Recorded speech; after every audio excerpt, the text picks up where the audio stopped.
Hi, welcome back to the Bockscar Boom Show. I'm Aiden, this is Sarah and her milk, and today we're going to be talking about Anne Frank and how she heroically saved people from the Holocaust. His name is Jerome Aiden. Your milk? Yes. Oh, I'm sorry. Okay, Anne Frank.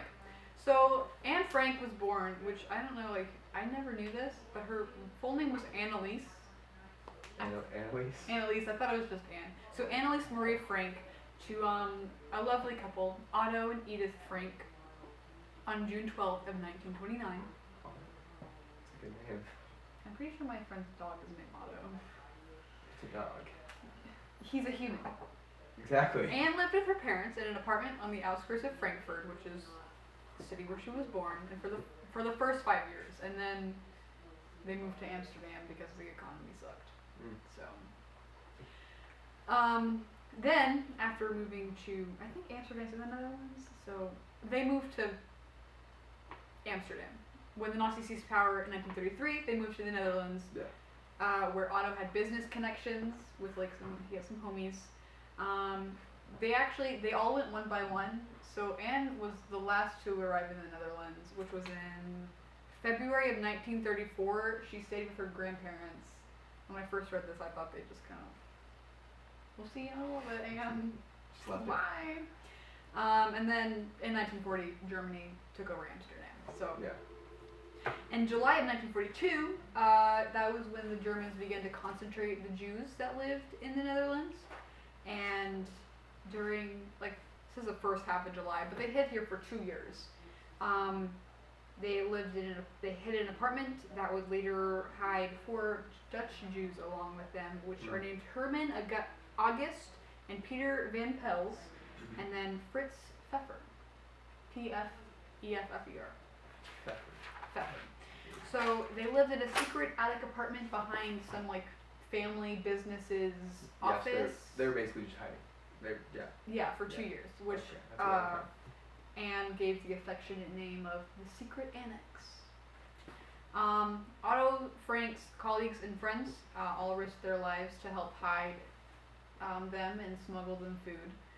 2 of them were arrested when they were caught, by the way, and then the others just weren't. So, which they were Johannes Kleinman, Victor Kugler, Jan, and Miep Guys. Meep? Miep? They kind of rhyme, I think. Meep guys. Meep geese.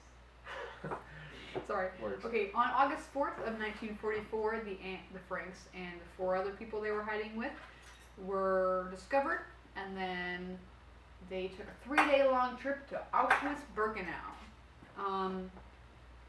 For a while, people thought that somebody had tipped off the Gestapo, which we discussed them earlier as the German secret police.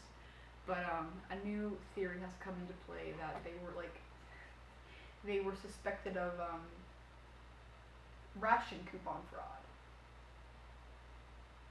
So they were. So they were keeping more ration coupons. You know how people print fake money? Right. Yeah.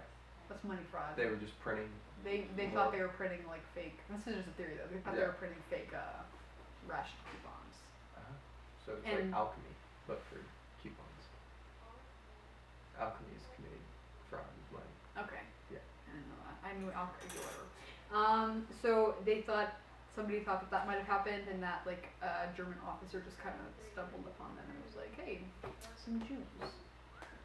The Franks arrived at Auschwitz with 1,019 other people, and the men and women were separated.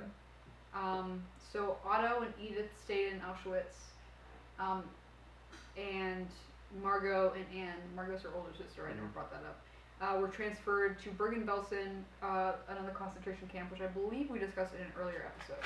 Yeah. Which that was in October of 1944.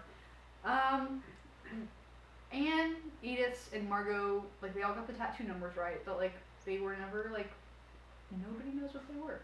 So we have a number, which I think between A25060 and A25271 were where their numbers were somewhere in there, but we're not sure. So it's a 200 number difference. Yeah. So Anne and Margot, Anne was 15 actually. We discussed yesterday that she was 16, but she was actually 15. And then Margot was 19. They both died of typhus in in February or March of 1945, which was like 2 months before the British liberated the camp they were in. Like bombed it? No, liberated, like they set them free. Oh, okay. Yeah.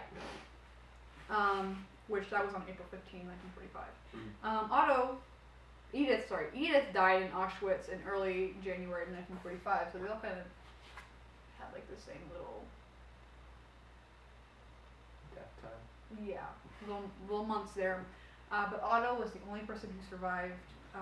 He was in Auschwitz when it was liberated on January 27th, 1945. The Soviets liberated Auschwitz, and we know how the Soviets are. So Otto was later given Anne's her diary. By one of the people who wasn't arrested. They had before the German soldiers came and took everything, they went and they gathered stuff, which included Anne's diary. So that was given to Otto, and he had it printed, which you can find it literally any bookstore. The Diary of Anne Frank. Please read it. It's good. Have you read it? No, I have not. The diary consisted of her diary entries, obviously. Yeah. Short stories, fairy tales, and essays. And in 1960, the Anne Frank House was opened as a museum. In 2017 alone, it attracted 1.2 million visitors.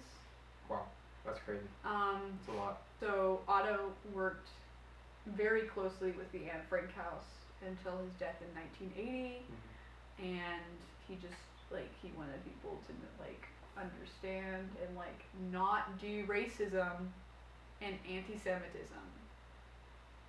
Be a good person. Yeah. Simple. Yep. Well, thank you, Sarah. That was Of course. very nice. That was very good. Very brave, young little girl. Yeah. Yeah. Good writer. Really was. She wanted to be a journalist, actually. Her father learned that she wanted to be a journalist.